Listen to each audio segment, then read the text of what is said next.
Big news on the royal front. So we've assembled some big news makers. Here in the studio is Jonny Dymond, our royal correspondent. Hello, Jonny. Hello, Adam. And also on the line, making a rare weekday appearance because so big is the news, it's Laura Kay. Hello, Laura.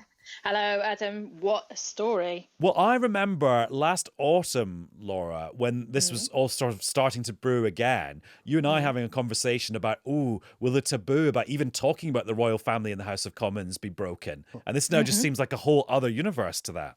Yeah, that seems a lifetime ago, doesn't it? And yeah, we talked about that. We wrote about that at the time. There was this sense of, is that shift beginning in politics where after decades of being allergic to making the merest tiny word comment about the royal family in any way, shape or form, well, taboos have been broken all over the place, not least this arrest, which unless there's something that isn't out there in the public domain that none of us know about, it's the first time there's been an arrest of a royal or somebody in line for the throne but since King Charles was arrested back in the 17th century. And actually, Jonny, if you look back at the long, long history of the country talking about the royal family, there was an era when there'd be a bit of tiptoeing around. That era ended a long time ago, but this is such a long way from that. The sort of the deference times. No, it's absolutely astonishing. And I appreciate everyone's been rifling through history books and looking up trials of dukes and things like that. None of that matters. Because these times are different times. These are completely different times. All that stuff from whatever before the war or whenever it was, it's totally unimportant. The proximity of this to the monarch, to the institution of both the royal family and of the crown, because they are sort of curiously separate. I know it sounds a bit bonkers, but the proximity is just astonishing. This is the king's brother. This is the son of the late queen. It's astonishing. So much to talk about around the arrest of Andrew Mountbatten-Windsor, which we are going to talk about in this episode of Newscast, which we're recording on Thursday at 1:30 in the afternoon.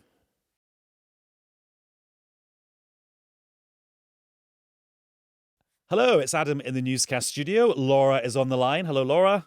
Hello. And Jonny Dymond, our royal correspondent, is here in the studio. Hello, Jonny. Hello, top team. And we'll be joined at some point by Dominic Casciani, our home and legal correspondent. First of all, though, Laura, let's just talk about how this news emerged. Our colleague Lucy Manning breaking it mid-morning on Thursday that Thames Valley Police had arrested Andrew Mountbatten-Windsor as part of their investigation into misconduct in public office. That's right. And Thames Valley Police had already said they were assessing a complaint over the alleged sharing of confidential material by the former prince with the late sex offender Jeffrey Epstein. So we knew that the police were looking at claims. They were looking at some of the information that has emerged after the avalanche of information that had come out from those millions of documents connected to Jeffrey Epstein. But goodness me, when the news actually was broken, it still felt absolutely epic. And it is, as Jonny's been saying, an incredible moment. And I think because it's so big, let's just take you through the statement from the police, because these things can be very, very sort of bold and shorn of any real kind of detail or colour. But I think it's really important actually today to go through the statement line by line. So shall I do the first bit? Or do you want to jump go in? ahead. Yeah, OK. So as part of the investigation, we have today arrested a man in his 60s from Norfolk on suspicion of misconduct in public offices and are carrying out searches at addresses in Berkshire and Norfolk. The man remains in police custody at this time. So as things stand, Andrew Mountbatten-Windsor, who still has a place in line to the throne, is being held by police who are searching what we can assume are properties where he has stayed on the royal estates in Norfolk and in Berkshire. And Jonny, we've seen some pictures of what looks like police cars arriving at those various venues. It's the sheer sort of banality, the kind of normalness, police going up to a house, knocking on the door, someone going around the back, we hear, to make sure whoever it is doesn't scarper out the back. And then that statement that Laura's just read out, a man in his 60s from Norfolk. Well, blow me down, that's not how we normally refer to members of the royal family, senior members of the royal family. It's the very plainness, the kind of normalcy that is so breathtaking, alongside all the legal, constitutional and moral implications as well. And we'll talk about the statement that we got from the King in a second, because that's also worth looking at line by line. But just, Jonny, in terms of what we know, do we know anything more about what actually happened this morning beyond those pictures? I mean, not much. Apart from Well, we know that the royal family weren't contacted by the No, police we in know. So advance. we know that we understand that is the case. That there was no kind of tip off. Not even a sort of polite. This is what we're going to get up to, which again is a reminder quite where Andrew lies within the orbit and affections of the royal family, but also a reminder of the sort of way in which the machinery of the country is sort of straining to make this abnormal event so very normal. So no, they didn't get advice. We understand that it was around 8 a.m. You see a whole load of cars go up. I mean, it is a man being taken away, a man in his 60s from Norfolk. And when Dom turns up in a second, we hope we can talk a little bit more about what actually happens when somebody is arrested, what being in police custody actually means, and we'll look a bit more about what the law says about the crime that's being considered here or being investigated by Thames Valley Police. And then, Laura, the rest of this statement, there's then a quote from Assistant Chief Constable Oliver Wright saying, following a thorough assessment, we've now opened an investigation into this allegation of misconduct in public office.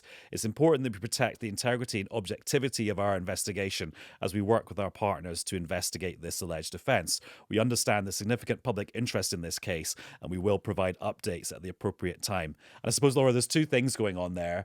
The police saying, actually, journalists, members of the public, be careful what you say about this, because if it goes to court, it needs to be watertight, and what people say can affect the court process. But also the police acknowledging that everyone wants to know what's going on, so maybe they would give us more information than if this was just a normal member of the public. I think that's exactly right. And newscasters might think there's something that's a quirk of our system here, and they'd be right in that, actually, when there are high profile cases, if it's the sky high profile, as in this case, or some other dreadful crime or something that's taken place in a blaze of publicity, it is very unusual for police actually to say, yes, this is Mr. Miggins, or this, in this case, is Andrew Mountbatten-Windsor. So there's this sort of mysterious element where they say, aha, we're not naming them. But then the clue, we know there's lots of public interest. So sort of by the back door, the authorities are confirming that the person in question is indeed the person in question who's going to be subject of all these headlines. But the police carefully and deliberately making that very important point, not just for us, but for anybody who fancies going on social media and, saying what they think about this afternoon. We have a pretty strict set of contempt of court laws in this country. They differ a bit in different parts in the UK, but they're pretty strict. This is not a time for people to be wildly speculating about exactly what someone has done or not done. And we will be careful in that across the BBC in terms of the reporting of this. And that's an important reminder from the cops that has to be the case.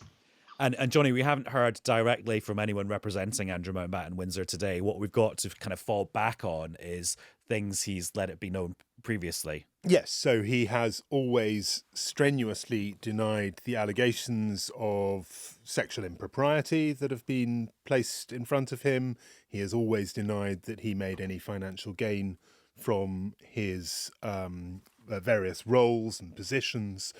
And he's always denied breaking any law. So, that's where we are with all of this. And it's important to stress, we don't know the details of the police investigation, but from their statements and the potential crime they're looking at, that's nothing to do with, say, Jeffrey Epstein's young female associates. No. This is misconduct in public office. So this would be a person's role as a public figure. Yes. Working on behalf of the public. Yes, so the very strong presumption is that this reaches to the period where the then Prince Andrew was trade envoy or a special trade representative. That's between 2001 and 2011, and various allegations have been aired over the last few weeks in relation to that role. And just to clarify, when I said Jeffrey Epstein's young female associates, I was trying to use that as a catch-all term for people that he knew, people that would say that they were victims of his too. So I wasn't trying to downplay what was going on there. Dominic Casciani's here. Hello, Dom. Hello, Adam. Hi. We were just going through the Thames Valley Police statement line by line, and I just wanted you to elaborate on some of it. For example, being in police custody, paint a picture of what that means. Well, I mean, it's a world away from what people would imagined from like the 1970s and crime dramas and stuff. Like police custody is pretty basic, but it's not inhumane, and there are really strict rules around it to make sure that it's decent and there is dignity in it. But basically, police custody is now centralised in each force. So it's less about police stations and more about places called investigation centres. And within those, you have a custody suite, a collection of maybe like 20 cells, which are used 24/7. And then there's like all the back operations of the interview rooms and then conference facilities where detectives sit around and sort of build the case. And then alongside that, medical facilities. It's really important for the police to ensure that people they're holding have appropriate medical care. You can have some exceptionally vulnerable people in care who, God forbid, may want to harm themselves. So it's really important for the police to have those in place. And, there are changes of clothing. Everyone will have seen clips from the news of people who've been put on trial and they're in tracksuits in police interviews. It's not through choice, it's just that's the change of clothing you're given, that kind of thing. And there's also meals, proper meals, and also an opportunity to sleep. So you can't be literally browbeaten into interviews over the course of 24 hours until you finally confess to something you may not have done. It's very strictly controlled, the whole process. And a person can have their solicitor with them. They can, and I think one of the intriguing things about this is we don't know at the moment whether Andrew Mountbatten-Windsor has his own lawyers or whether he's taken the course which many people do in the shock of the moments and hours after initial arrest of turning to the local duty solicitor, who there are rotas across all parts of England attached to each police force area, and these are incredibly hard-working, expert local solicitors. And I mean, they're amazing people when you meet them. I don't know how they do the hours they do, and they literally are there at the drop of a hat to advise someone who's just been brought into custody, perhaps for the first time in their life, and saying, look, these are your rights. Have the police read your rights to you? Have they cautioned you and everything? I advise on the basis of what we know so far, what I've seen from the police. This is how we should conduct the interview. And very often they may advise a client not to say a great deal in the initial hours, if anything at all.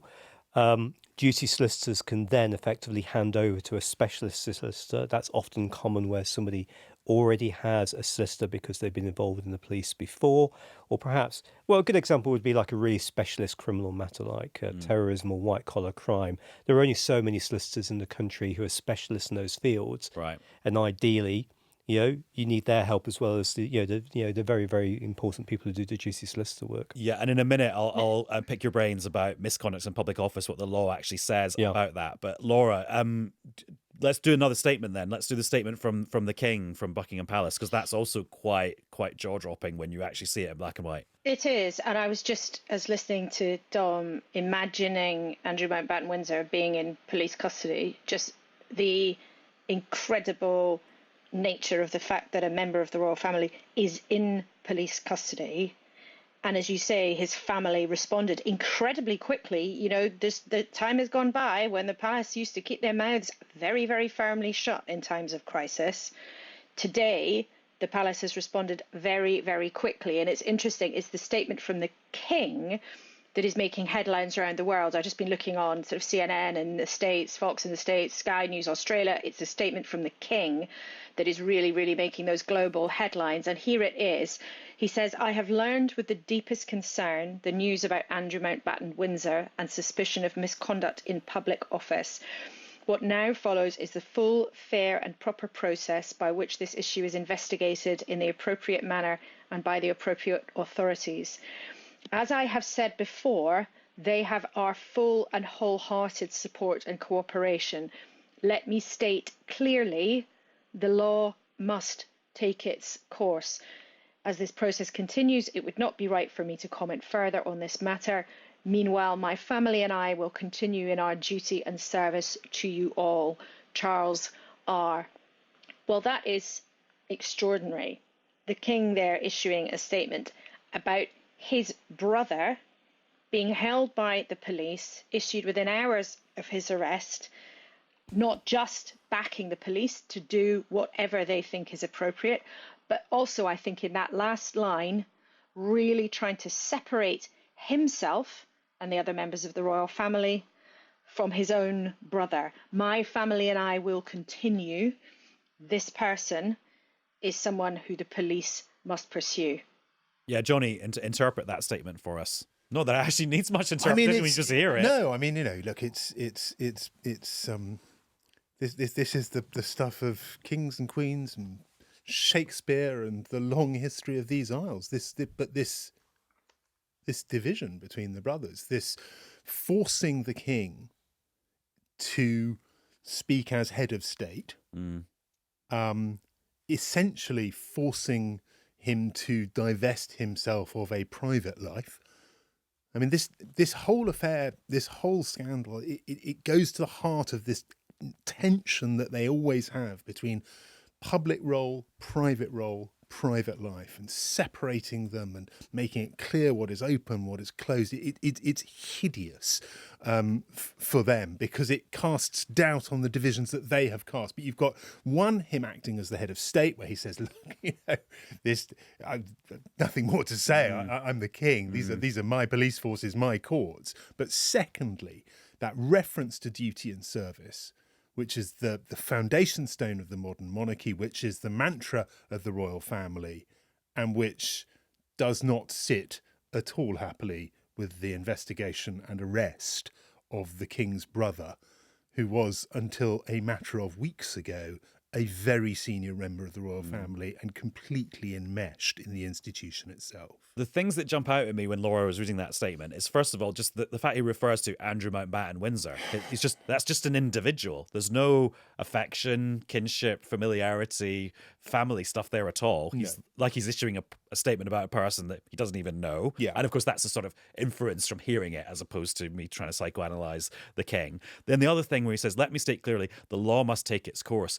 The extent to which the royal family do not want to suggest there could be any kind of cover-up here at all, or special treatment, or kind of nudge, nudge, wink, wink, golden triangle stuff between all the different private secretaries. Like this is going to happen in a transparent way. No, sure. And that, I mean, people, listeners, newscasters will have to, make their own call on how they see that separation between Andrew Mountbatten-Windsor, until very recently Prince Andrew, and the rest of the royal family. But it's clear that that's the attempt the king is making today. It's just, again, this is not, Prince Harry lashing out drunk at the end of a long night as a teenager outside a nightclub, nor is this, someone's desperately unhappy divorce spread out over the papers and news bulletins over a decade.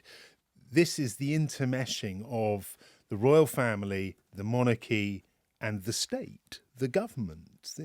Prince Andrew was doing a government job. And that makes this very different from previous palace scandals. And Laura, cast our minds back for us to what the trade envoy job actually was that Prince Andrew was doing. It was 2001 to 2011. Yeah, I mean, a trade envoy is a sort of slightly curious job. So governments tend to have rather a lot of them. They're often politicians. At the moment, there are 32 of them. And essentially, they're a kind of best mate, kind of, they're not officially a diplomat, they're not an ambassador, but they are somebody who provides a connection between any British government and then governments overseas. And they're they're slightly curious, and frankly, sometimes the jobs are dished out. The suspicion is that they're kind of sweeties to people who've done something nice for the government who is in charge. But essentially what they're meant to do in a formal sense is be a link between a foreign government and its business community, particularly, and the government at home. But it's one of these things. It's a bit odd, frankly. It's a voluntary job and it's unpaid, but it does carry with it a certain amount of status. But if you look at the list of people who've got them right now, they're mainly either MPs or peers or people who have, done something kind of political, and they tend to be often friends of the current government. And also, just on the timeline of it, this was a long time ago, Jonny, wasn't it? I was thinking I was a very, very junior political reporter covering Prince Andrew, the pressure on him to be kicked out of the job in 2010. Yeah. That's when Bill and Sean were presenting Breakfast News. That's how long ago that was. Or even Newscast. I mean, I'm still fairly junior in the organisation, but I'm just trying to just remind people about this is a long time ago. No, it is a long time ago. It's worth remembering the longevity the time he was in post. A decade. It's very difficult. Funnily enough, it's difficult to get hold of the number of foreign trips he did. One figure I saw was 75 over 10 years, but I wouldn't bet my little finger on that. And of course, Laura is right. The post is unpaid, but the expenses and the organisation are provided by the government. And I was talking to Andrew Loney at the weekend, who's this author of this absolutely brutal biography of Andrew and Sarah Ferguson, and he was saying, how many people were involved in all those trips, enabling all those trips, sorting them out, organising them. Do they have things to say? Because his implication was that they have lots to say. So it's a very long trail is all I'm saying. Well, and of course, Laura, any government or government adjacent job, and especially something that involves foreign travel and embassies and ambassadors and meetings with minutes, there is a huge potential document trail to be looked at there. Yes, there is. And notwithstanding questions about Andrew's role as a trade envoy, there have been from time to time concerns about the transparency of trade envoys, what they're up to, how much they cost. Are they really providing bang for buck? Are they just going around the world having a nice time at the taxpayers' events? It's one of these things, it's hard to quantify the value that they might actually bring in. Successive governments have defended the work that they do, but it is one of these areas where there's a slightly kind of mysterious sense of what they're really about. And as things stand currently, I think, as I understand it, they are sort of officially run by the business department, but of course that's alongside the diplomatic service, which is run by the Foreign Office. There is quite a lot of sort of room for confusion, shall I say, and there have been questions about whether or not there's enough transparency about these roles at all.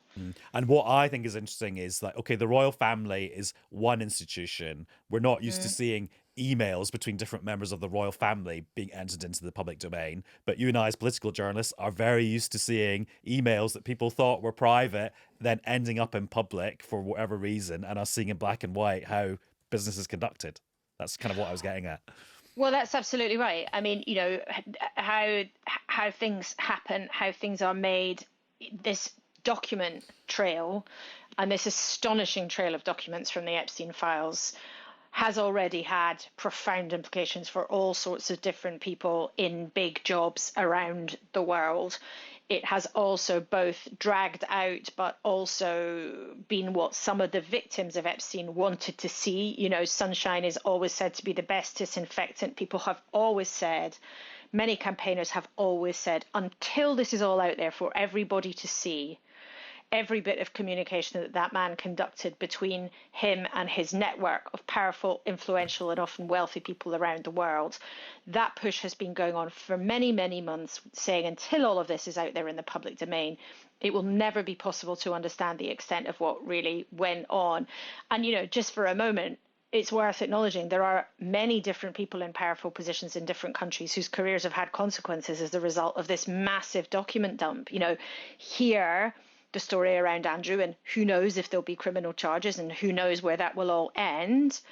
But that's only one of the outcomes of this astonishingly enormous cache of documents that has been coming out into the public domain in the last few weeks. And there's another thing we haven't even touched on. Gordon Brown, the former Prime Minister, who seems to have sort of turned into half Woodward, half Bernstein, rather than former Prime Minister in the last few weeks, he's put a statement out today talking about other information that he's submitted to different police forces based on his understanding of what's happened. And Jonny, my understanding is you've got to go and do other news outlets, so I'm going to let you go. But can I have a parting? No, don't worry. But leave us with a parting word. Oh, and watch this space. I mean, okay. This has the capacity to be very bad for the palace.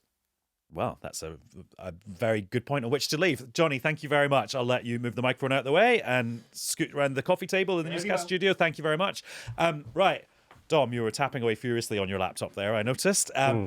Misconduct in public office. I know you've spent a lot of time looking into what the law says about that as a potential crime, and there's a lot to say about it. Yeah, I think it's also just worth noting before we get into that given that Andrew Mountbatten-Windsor has been arrested and that means he has to have been taken to a police station. The police have the right to take his photo, i.e. a custody shot, his DNA and his fingerprints.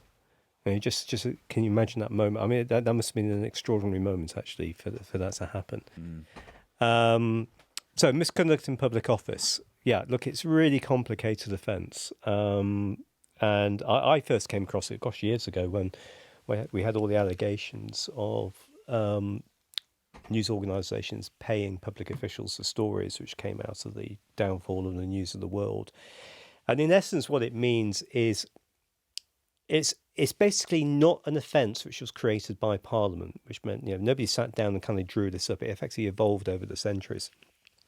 And in essence, it means it's the crime of somebody who's carrying out some kind of public role on behalf of the public, and they do something seriously wrong as part of that role, knowing that it was wrong to do so.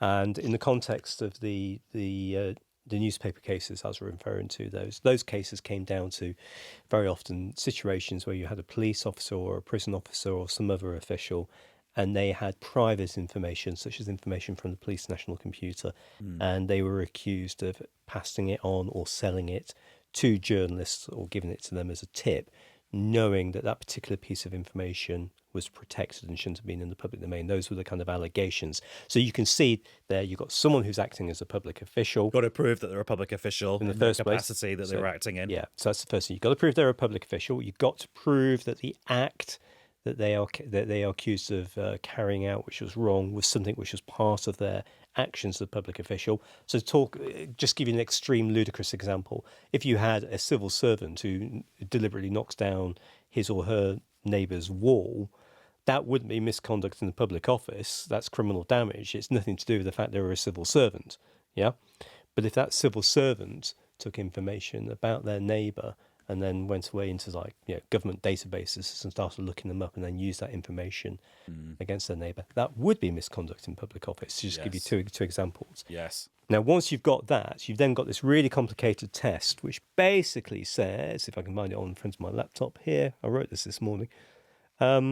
Detectives have got to look for evidence that the incident in question saw the suspect willfully neglecting to perform their duty or willfully misconducting themselves in some other way.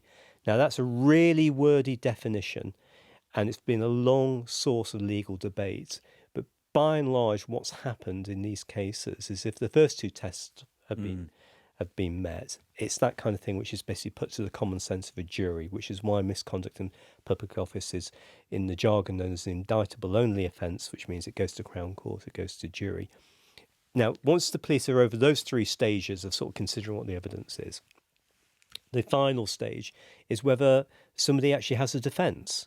Did they do this without justification or some other good reason? And that's a really important part of the setup, because it allows somebody to say, well, look, the information that I passed from A to B, in the example of the prison officer or the police officer in the newspapers, or the act which you say was a crime, there was good reason for this, and it's not actually what you think it is, and that's a really important part. So a lot of this comes down to really, really case specific, really, really kind of like fine judgment calls, and it's a really, really, really complicated offence at the end of the day, and because it's never been defined by Parliament, that has made it quite difficult to prosecute. And it only really came into vogue again after the News of the World's collapse and became used a little bit more after that. And just to be really clear to newscasters, that's us talking about the law in a very general, generic sense, yes. As opposed to applying it to any particular cases that we might be talking about today. And then, Laura, just expanding this out to the rest of the world, we've had a statement from the family of Virginia Giuffre. Yes, they say, at last, today our broken hearts have been lifted at the news that no one is above the law, not even royalty. On behalf of our sister, Virginia Roberts Giuffre, we extend our gratitude to the UK's Thames Valley Police for their investigation and arrest of Andrew Mountbatten-Windsor. He was never a prince. For survivors everywhere, Virginia did this for you. That statement's from Sky and Amanda Roberts and Danny and Lynette Wilson. Now, we should say again that, as we understand it, what the police are looking at here is not the allegations around the former prince's alleged sexual behaviour with Virginia Giuffre. He's always denied that, and that is not what we think the police are looking at in this question.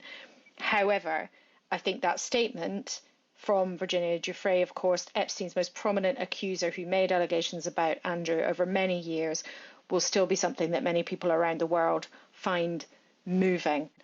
So, an extraordinary event today in the long-running tangle of this enormous news story, but one that's not over by any stretch. And Dom, just before we wrap up, a couple of kind of technical questions for you. Yeah.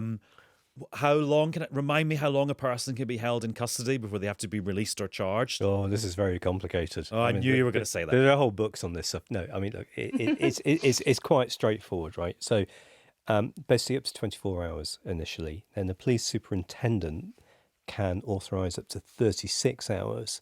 Now, after 36 hours, if somebody needs to be held longer, or the police believe that person needs to be held longer, they can only be held for longer if it's a serious crime, which means the case going to Crown Court, and that they've actually got the say-so of the court, the magistrate, to do so, and that can be up to 96 hours, so 4 days. Terrorism's different, that's 14 days, just put that to one side.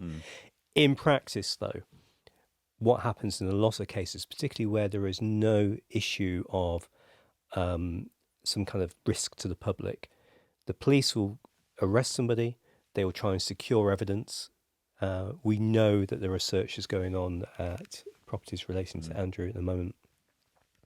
They may, for instance, see someone's passport and say, right, we've held you for 6 hours, 7 hours or whatever. We've done an initial interview with you. We're now going to bail you until March, April, whenever, right? Whilst we continue our investigation, you are banned from leaving the country because we've got your passport. Come back then. That detention clock pauses at that point.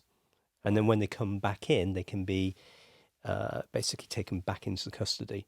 So it's quite a complicated situation. Can I just make one other point about misconduct in the public office? Yes, please do. Because I've been sent a very, very useful message from... Don't reveal your sources. Yeah, no. Peter Stringfellow's very, very good solicitor, deals with lots of complex stuff. And Peter Stringfellow makes the point that a public office is primarily defined by its functions, not its status. So you can be in public office carrying out a role, but not actually have some kind of official title. Yes. And this is important, and it just shows how complicated it is. And it's one of the arguments why the current government, coincidentally, has been pushing a reform of this whole crime through Parliament. It happens to be for Parliament to make a lot of this clearer, because when it gets to court, each of these cases is really hotly fought over. And then one last technical question. When there is a criminal prosecution and it goes to court in this country, it's listed as basically the king versus the person who's been prosecuted, because it's the king's legal system. It's the King's Court, Rex. Yeah, Rex V. So, look, we're a world away from that, because before you get to that stage, you have to have the Crown Prosecution Service looking at a charging file. Where if even one gets that far, you could get to a point where the police say there's no further action and the file doesn't even get to the Crown Prosecution Service. There is, for newscasters, there's a really healthy, nerdy debate going back literally decades, which you can find all over the internet, about whether the king can give evidence in his own courts. If you've got a sleepless night, go for it. It's a really, really interesting. Or even if you're just interested. And I suppose, Laura, and I'm just thinking about you getting ready for your program on Sunday. There's a sense where this story could dominate the airwaves for, well, months or years, as Dominic was suggesting there. But equally, there is now an active police investigation which curtails what people can say about it. So actually, it could fade a bit into the background while still being very important. Well, it might, and that would probably be the most convenient situation from the government, because, of course, they obviously don't, A, want to do anything to get involved in a criminal case in any way, shape or form. They also, B, don't want to be seen to be criticising the royal family in any way, shape or form. But C, it ain't all going to be up to them. So we will have to see how brave or not opposition politicians want to be on this particular issue in the next couple of weeks. And straight out of the blocks is Stephen Flynn, the SNP Westminster leader, who has said this is a very serious development. It underlines why it was a bad misjudgment for Keir Starmer to block Parliament from debating action against Andrew back in October. The former prince should have been stripped of his titles and roles as quickly as possible. He goes on to say it underlines why Starmer must stop delays and bring forward legislation as fast as possible to remove Peter Mandelson's title, peerage, and his taxpayer-funded payout in pension. There's no excuse for further delay. So, what ho? Opposition politician sees opportunity, kicks ball. Whether it lands in the back of the net, we'll see. But the ripples are already spreading. Laura, good to catch up with you midweek. Lovely to talk to you. Looking forward to getting your email and landing in my inbox at tea time this afternoon. I better get on with that. Get scribbling. And Dominic, thank you for all your amazing legal internet searching and analysis today. Thank you, Adam. Thank you. And that's all for this episode of Newscast, which we recorded on Thursday, the 19th of February in the afternoon, as we were processing the news that Andrew Mountbatten-Windsor, the King's brother, eighth in line to the throne, was arrested by Thames Valley Police as part of their investigation into misconduct in public office. And we will be back with another episode of Newscast very soon. Bye-bye.